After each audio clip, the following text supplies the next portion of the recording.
একটা কথা শুনলেন আর যাচাই বাছাই না করে যারে বলেন তার গায়ে পানি ঢেলে দিলেন। এটাও তো একটা গুণের কাজ মতলব চাচা। ওরে আমি কি সেরাম কোনো কিছু করেছি? আমার কথা হচ্ছে দুই বন্ধুর মধ্যে যে একটা ভাব আছে, সে ভাবটাকে আমরা নষ্ট করতে যাব? আমার যদি তোর ক্লাস নিতে ভাল লাগে তাহলে তোর ক্লাস করতে ভাল লাগবে না কেন? হ্যাঁ, তোমার কথাই প্রমাণ হচ্ছে কি হাই লেভেলের সম্মান তোমরা আমারে করো। সবে তো চোরের খাতায় নাম লেখাইছো, এরপরে আল্লাহ জানে কত নিচে আর নামাবা। আরে তোমার কত মতো তুমি মাত্র লেখাপড়া শেষ করে আসিলাম। লেখাপড়া শেষ করলে হবে না, বয়স 18 হতে হবে। তুই গায়ে বোধের মোটা হলেও তোর বয়স এখন 18 হয়নি। তাই নাকি? মিসবাহ চুরি করেছে? না না, চুরি করেছে হতে যাবে কেন? কথাটা তো সত্যি নাও হতে পারে, বিষয়টা জানতে হবে। যে ভালো তারে সৎ পথে আনুনের কি আছে? আছে। তাহলে পরে ছোট ভাই কি কব? ছোট ভাই কবি যে এই কথা কয়েছে তাকে টাটাস টাটাস করে চারটে চটকানা মারার জন্য। যে কথার ভিত্তি নেই সে কথা কবে কেন? বসে আছিস শুনে যা, গরম হয়ে যাচ্ছে আমার মাথা। আমি যে সিঙ্গাপুরে অবৈধ অবস্থায় ছিলাম সেটা অনেকে টের পালো কি করে?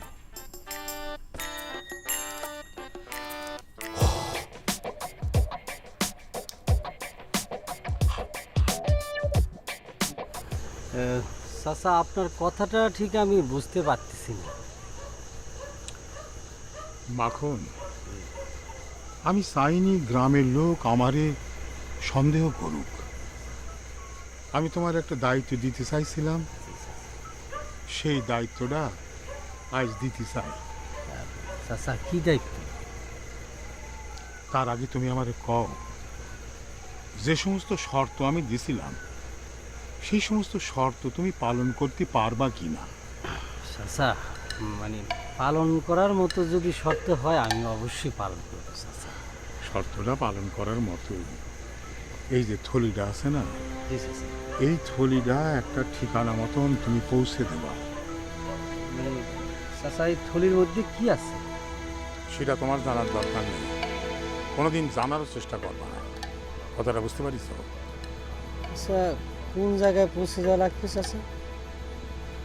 ওখানে পৌঁছে দেওয়া লাগবে, এই থলির মধ্যে একটা ঠিকানা আছে, সেই ঠিকানা মতো তুমি পৌঁছে দেবা। কবে যাওয়া লাগবে? এখনই যাওয়া লাগবে। পারবা তো? ঠিক আছে চাচা, যাব। থলিটা ধরো। খবরদার, তুমি আর আমি ছাড়া বিষয়টা যেন কেউ জানতে না পারে। চাচা, এইটুকু আস্থা আমার উপর রাখবেন। আমার জীবন থাকতে আপনার দেওয়া দায়িত্ব কোনো প্রকার রদবদল হবে না। শোনো, তুমি চলে যাও, ফিরে আসার পর তোমার সাথে আমি দেখা করবো না। ঠিক আছে চাচা, দোয়া করবেন চাচা যেন আপনার দায়িত্ব ঠিক মতো পালন করবেন। আসসালামু আলাইকুম চাচা। ফি আমানিল্লাহ।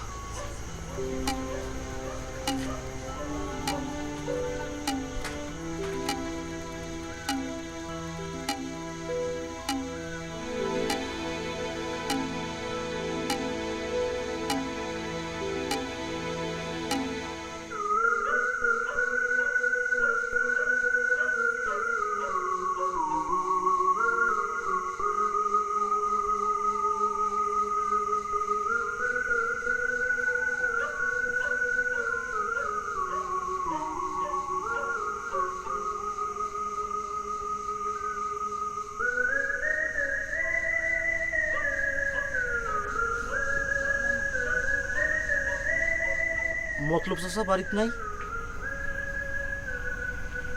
নদী, তোমার কি মন খারাপ?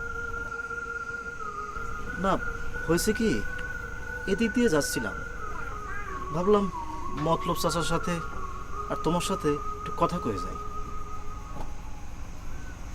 নদী, তোমাদের বাড়িতে আসলাম, বসতে কবা না?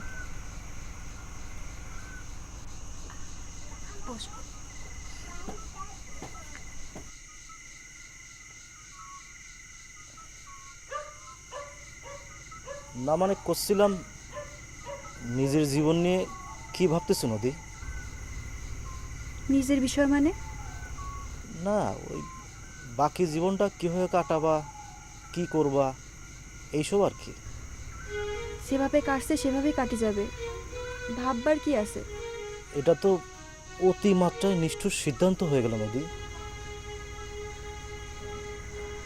এভাবে কি একটা জীবন চলতে পারে?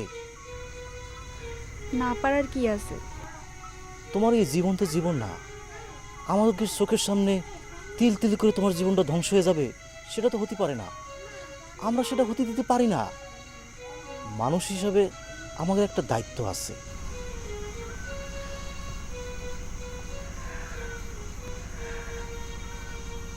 কি হলো, হাসলা যে? না, এমনি হাসি। নদী, তোমাকে একটা কথা কই। প্রত্যেক মানুষেরই জীবন অতীত থাকে, আবার সে অতীত ভুলে যেতে হয়, ভবিষ্যতের দিকে আগাতে হয়। আমার মনে হয় তোমার ভবিষ্যৎ নিয়ে চিন্তা করা উচিত, অতীত নিয়ে বসে থাকা উচিত না। কথাটা ভাইবে দেখো। আমি আসি।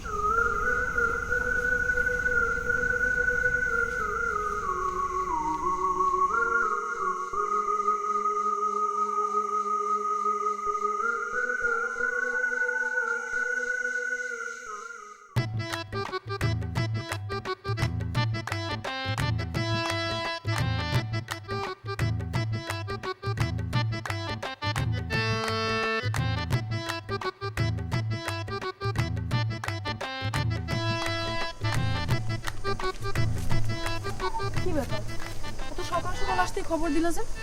কোনো সমস্যা? না, কোনো সমস্যা না, মানে কথা বলার জন্য আর কি। কি কথা? আমি 2 দিনের জন্য একটু কাজে যাচ্ছি আর কি। এই 2 দিন তোমার সাথে আমার কোনো দেখা হবে না। কোন জায়গায় যাবা? আছি এক জায়গায়, কিন্তু কওয়া যাবে না। কেন কওয়া যাবে না কেন? কওয়া নিষেধ আছে। মানা করেছে কিটা? সেটা কুলি পরে তো সব কিছু ফাঁস হয়ে যাবে। কোন জায়গায় চুরি ডাকাতি করতে যাচ্ছ না তো? কি যে করছো না, আমার নাম হলো মাখন। মনটাও মাখনের মতো নরম। এত নরম মন নিয়ে কি চুরি ডাকাতি মানে এরকম হার্ড লেভেলের কাজ করা যায় কও? যে হার্ড লাইনে কথাবার্তা কতিছো, হার্ড লেভেলের কাজ যে করবো না তার বিশ্বাস কি? যাদের মনের মধ্যে অফুরন্ত ভালোবাসা ডাউনলোড করা থাকে তারা কি হার্ড লেভেলের কাজ করতে পারে? করতে গেলেই ভালোবাসা পেছন দিক দিয়ে টাইনে ধরে। আর কোনো কথা আছে? না, তবে তবে কি? না মানে 2 দিনের জন্য তো যাচ্ছি, তোমার সাথে তো আর দেখা হবে না। তো না মানে তোমার হাতটা যদি একটু বাড়াই দিতে তাহলে পরে একটু ধরতাম আর কি। মনে করি যে আমার মনে একটু খায়েশ হয়েছে। এরকম বদ খাস বাদ দেন, ভালো বলে যান, ভালো বলে ফিরে আসেন।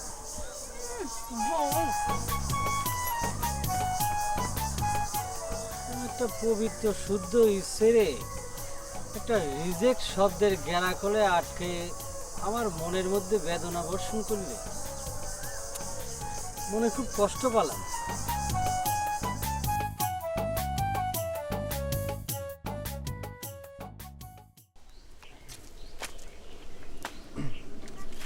বক্তৃতার প্র্যাকটিসটা ঠিক মতো হচ্ছে না, আর একটু ভালো মতো করা দরকার। এটা তো ভালো মতো শিখতে হবে। একজন বড় রাজনীতিবিদ হতে গেলে এই বিষয়টা খুব জরুরি। তো এটা কার কাছে শিখা যায়? আমার নিজেকে শিখতে হবে। কমল, এই নাজি ভাই, তোমার লোক একটা জরুরি কথা বলা হয়নি। আমার নাম কিন্তু এখন কমল না, আমার নাম হচ্ছে নূরে বাংলা। তোর নাম ইরে বাংলা না নুরু বাংলা সেটা জানার আমার কোনো বিষয় না। আমার কথা হচ্ছে, তুই নাকি কইছিস সিঙ্গাপুর থেকে আমি জেল খেটে আসি। তোমার কিটা কয়েছে? ঘরের লোক কয়েছে, তুই কয়েছিস, 100% কয়েছিস। এটা কোনো মিথ্যে কথা না। কিটা কয়েছে সেটা তো বলবা। কেন? আদুরি কয়েছে। What is this? কি কি করে ফাটালাম আর যায় কি করে ফেলালো? তাই আবার বিড়বিড় করে কি করছিস তুই? আসলে হয়েছে কি মাঝি ভাই, ওকে তো আমরা সবাই আদর আহ্লাদ করি, খালি সারাক্ষণ তো আহ্লাদ মাল্লাদ করি বেড়ায়, তো ওর কথা কোনো গুনার মধ্যে আনতে হয়? ইয়েস, আদুরি আহ্লাদ করে, সোহাগ করে। সেটা যেমন তুই জানিস, সেটা আমিও জানি। আদুরি যে সত্যি কথা কয় এটাও তুই জানিস। হ্যাঁ, সত্যি কথাটা হচ্ছে কি, এই বাইরে লোকজন বলা বলি করছিল যে তুমি নাকি সিঙ্গাপুরে জেল খাটে আসিছো। এই বিষয়টাকে আমি ইনকোয়ারি করার জন্য একটা সিস্টেম ডাউনলোড করে আসলে ওকে দিয়ে জিজ্ঞেস করে পাঠিয়েছিলাম। এখন আমার মাথার ভিতরে কোন সিস্টেম ডাউনলোড হচ্ছে সেটা কি তুই জানিস? না করলে পরে জানবো কেবা করি। আমি শিওর করে করতে পারি তোর মাথার মধ্যে গন্ডগোল দেখা দিয়েছে। এটা করছো কে? কব না কেন, যে নিজের সুন্দর নাম মানে বাপ মা যেটা রেখেছে সেটাকে পরিবর্তন করে আই মিন চেঞ্জলেস করে লম্বা একটা ট্রেনের দেওয়া নাম রেখেছি। ট্রেন যেমন ফুরফুর করে যায় সেরকম একটা নাম রেখেছি, নুরি বাংলা। আমার কথা হচ্ছে কোনটা, এটা কি একবার বেশি দুইবার ভাবা লাগে? যেমন করেই তুমি আমার সাথে মস্করা করতে চাও আর যাই করতে চাও, ট্রেনের কথা বলো আর সুর করে বলো, আমি যে নামটা রাখিছি অনেক বড় একজন জ্ঞানী মানুষের সাথে মিলিয়ে রাখিছি। এই জন্য তোমাদের গর্ব করা উচিত। হ্যাঁ, গর্বে আমার বুকটা ভরে যাচ্ছে, ফাইটে যাচ্ছে রে। ওরে গাদা, আমার কথা হচ্ছে কোনটা, গুরুর সম্মান করি, সবাই গুরুকে সম্মান করে, কোনো সমস্যা নেই। তাই বলে গুরুর নামের সঙ্গে নাম ভরে রাখতে হবে এমন কোনো কথা আছে? মনে কর গুরুর নাম আছে গব্বর সিং, তুই রেখে দিলি না আমি নুরি বাংলা গুরু গব্বর সিং, তাহলে কি হইলো? কোনো দরকার আছে? গুরু যে ভালো ভালো কাজ করে গেছে সেগুলোর দিকে খেয়াল করতেছি না কিছুর জন্যই।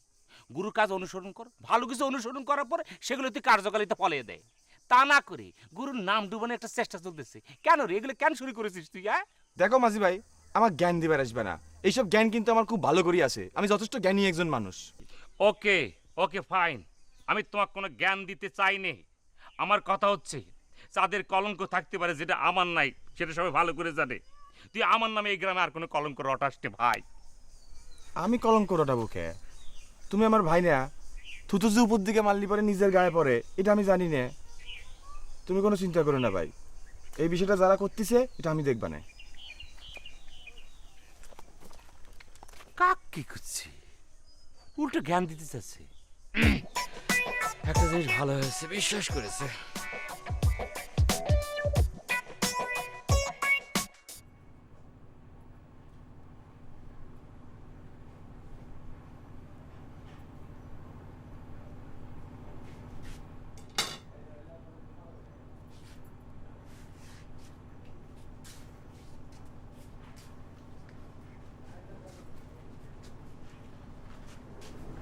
শোনো, ওই গুড্ডু স্কুল থেকে আসলি যেন খেলতে যেতে না পারে খেয়াল রাখবা। ঠিক আছে, রাখবো। পালে একটু ঘুম পাড়াই দেবা। আচ্ছা ঠিক আছে। খালি তো ঠিক আছে করতেছ, কাজে তো ফলাতে দেখি না। সন্ধ্যা হতে না হতে তোমার ছেলের ঘুম আসে। জামাল, কি কোথাও বের হচ্ছিস? হ্যাঁ মা, স্কুলে যাচ্ছি। তোর সঙ্গে একটা জরুরি আলাপ করতে চাইছিলাম। কোন বিষয়ে? কই কি ওই যে কামালের একটা বিয়ে দিলি কেমন হয়? এতদিনে মাথা খুললো। কে তুমি ওই কথা করছো কে বৌমা? মনে খায়েশ হলো তাই কলাম। দেখলি জামাল, তোর বউ কিরাম করে কথা কয়। ছেলে মেয়ের বিয়ের কথা তুললেই ঠাস করে একটা খোঁটা দেয়। কেন, আমি কি আবার ছেলে মেয়েরে কইছি যে বিয়ের বয়স পার করে তোরা বিয়ে কর? তুমিও তো ওগের ভাবি, তুমি বিয়ের দায়িত্ব নিতে পারো না? আপনারা হচ্ছেন গে গাজীবাড়ির হর্তাকর্তা। আপনারা যদি এবারে নিয়ম না ভাঙেন তাহলে পরে আমার কি সাধ্য এবারে নিয়ম ভাঙার? এই, তোমার এইসব নিয়ে চিন্তা করা লাগবে না, আমাদের চিন্তা আমরাই করবো না। দেখেছেন আপনার ছেলে কিরম বড় একটা কথা কলো, বুঝই দিল যে আমি এবারের কেউ না। আমার কি অধিকার আছে এবারে কোনো কিছু নিয়ে কথা কওয়ার? তুমি জিরাম কইছো শিরাম উত্তর দেছে, এতে দোষের কি আছে? এই কথা কাটাকাটি বাদ দাও তো মা, তুমি যেটা কবা সেটাই হবে। তাহলে কি কামালের জন্য দুই একটা মেয়ের খোঁজ খবর নিবি? ঠিক আছে। আমিও কি দুই একজনরে কব মেয়ের খোঁজ খবর নেওয়ার জন্য? করতে চাইলে করতে পারো। একটা কথা করতে চাচ্ছিলাম, যার বিয়ে সে রাজি হবে নি তো? তার এখনো বিয়ের বয়সই হয়নি, শিরাম ধারণা নিয়ে বসে নেই তো আবার? তোমার বৌমা কিন্তু খারাপ করেনি মা। কামালের সাথে কি এই বিষয়ে কোনো আলাপ করিস? না, সেভাবে কিছু কইনি। না, কামালের মতটাকে জানে না ভালো, পরে না আবার বেজ্জতি হতে হয়। আমি আসি তাহলে, আসি। ঠিকই কিন্তু কয়েছে।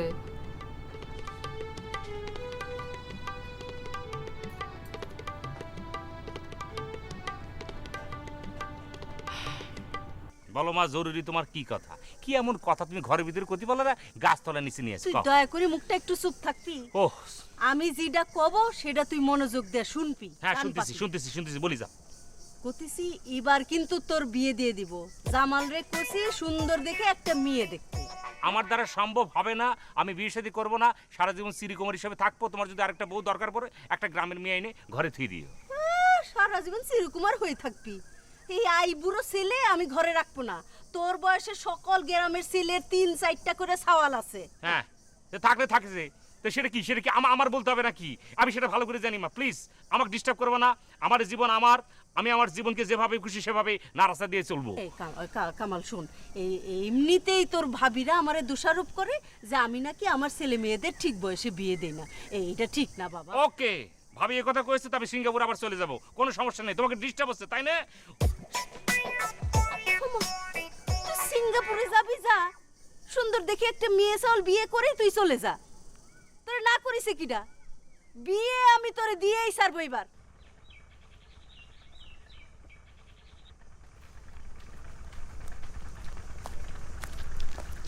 কি নাম আছিস? এই কারা কারা কারা? এই তুই এরম মুখ ঝামটা মারি চলে যাচ্ছিস কে? কথার উত্তর না দি? আপনি গোর বাড়ির লোকেরা আমার লগে যে ব্যবহার করছে তারপর তো আপনি গোর লগে কথা কইতে ইচ্ছে করে না। কি করিছে? কেন আপনি জানেন না? তো জানলে তোকে জিজ্ঞেস করবো কে? কে না কে আপনি গোর বাড়ি ভাঙা বালতি আমাকে বাড়িতে গিয়ে রাইখা আসছে। তা নিয়ে আপনার মা আর ভাবি আমারে যা তা কয়ে গেল। বালতি তগের বাড়িতে কেউ রাখি গেছে, এই জন্য যাতে বলবি কে? আমরা নাকি আপনি গোর বালতি চুরি করছি। ওমা, তোরা বালতি চুরি করবি কে? হ্যাঁ আচ্ছা ঠিক আছে, আমি দেখবানে। অগো মাথায় মনে জটা বুদ্ধ ধরিছে, সারাতি হবি, সারাই দিবানে। এই জন্য তুই আমার সাথে এরকম মুখ ঝামটা মারি চলে যাচ্ছিস না? তুই মাঝে মধ্যে যখন হাসিস তখন তোকে কত সুন্দর লাগে। হাস একটু। এই তো এখন কত সুন্দর লাগতেছে। সবসময় এরকম হাসি খুশি থাকবি। যা শোন, ভালো কথা, তুই কি আমার নাম জানিস? আপনার নাম? হ্যাঁ জানি তো, কমল। ওটা তো আগে ছিল, এখন নেই তো। এখন আমার নাম হচ্ছে নূরে বাংলা একে বজলুল হক। এখন থেকে আমাকে নূরে বাংলা ভাই বলে ডাকবি। হা করে চাই আছিস কে? শেরে বাংলা হেকে বজলুল হকের শিষ্য আমি। হ্যাঁ যা। উনিও কিন্তু এরকম অনেক ভালো ভালো কাজ করতে।